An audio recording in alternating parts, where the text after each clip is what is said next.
আসসালামু আলাইকুম। করে দেখাবো বেসন। দোকানের ভেজালটা না খেয়ে কিন্তু ঘরেই তৈরি করে নিতে পারেন স্বাস্থ্যসম্মত উপায়ে, যা কিনার দোকানে কেনাটা থেকে বেশি ভালো আর টেস্টি করে ভাজাভুজিকে।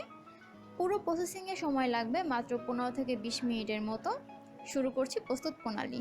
বেসন তৈরির জন্য এখানে নিয়েছি বুটের ডাল, তারপর নিয়েছি মসুরের ডাল আর নিয়েছি পোলাওয়ের চাল। চাইলে কিন্তু আপনারা এখানে মসুর ডালটা বাদ দিতে পারেন, কিন্তু চালটা ব্যবহার করবেন, তাহলে বেশি মুচমুচে হবে ভাজাভুজি। এখন এগুলোকে একটা প্যানে নিয়ে নিচ্ছি। এখন অল্প মাঝারি আঁচে 5 মিনিটের জন্য ভেজে নিব। খুব বেশি ভাজা লাগবে না, জাস্ট এটার আর্দ্রতা থাকে সেটা শুকিয়ে গেলেই হবে। একটু বারে বারে নাড়তে হবে, তার কারণ হচ্ছে না হলে একটা জায়গা হবে আর একটা জায়গা কম ভাজা হবে। এটা কিন্তু রং চেঞ্জ হয়ে এসেছে, তার মানে এটা হয়ে গিয়েছে। এটা খুব বেশি ভাজাও যাবে না। এখন এটা নামিয়ে নিলাম একটা প্লেটে। এখন এটা ঠান্ডা করে নিব, কারণ গরম অবস্থায় এটা গুঁড়া করা যাবে না।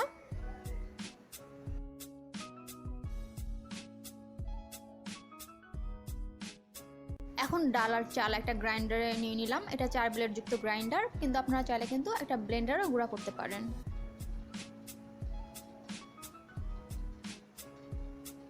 এটাকে আমি 3 বারে গুঁড়া করব, তার মানে হচ্ছে আমি থেমে থেমে গুঁড়া করব।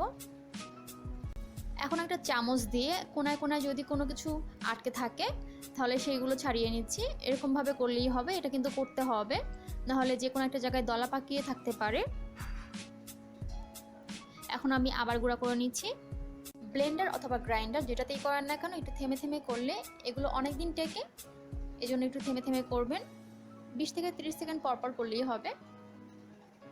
দেখুন এটা যথেষ্ট পরিমাণ গুঁড়া হয়ে গিয়েছে। তারপরেও আমি আরও একবার গুঁড়া করব। এটার কোনায় কোনায় যদি ডাল বা চাল লেগে থাকে সেগুলোকে ছাড়িয়ে নিচ্ছি। আর এটা কিন্তু করতেই হবে।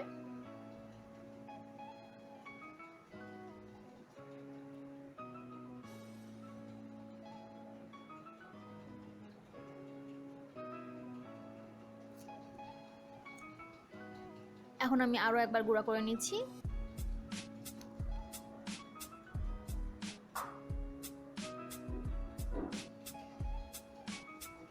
এটা হয়ে গিয়েছে।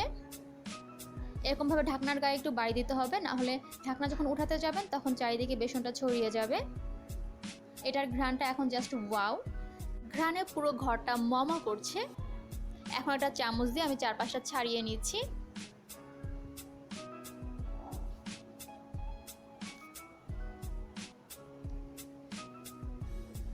এটা কত বেশি মিহি আর পারফেক্ট একটা কালার আসছে। এখন এগুলোকে চেলে নিব, অবশ্যই চেলে নিতে হবে।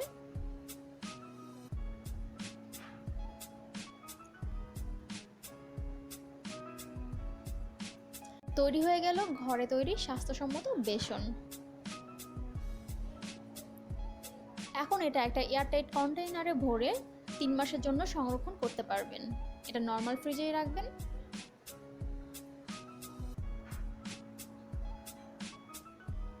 আশা করছি ভালো লেগেছে, আর ভালো লাগলে অবশ্যই এটা বাসায় তৈরি করবেন আর আমাকে জানাবেন কেমন হয়েছে। বেসন লিখে জারের গায়ে একটু লাগিয়ে দিলাম, ব্যাস হয়ে গেল। আমার চ্যানেলটি যদি সাবস্ক্রাইব করা না থাকে তাহলে অবশ্যই সাবস্ক্রাইব করবেন। আল্লাহ হাফেজ।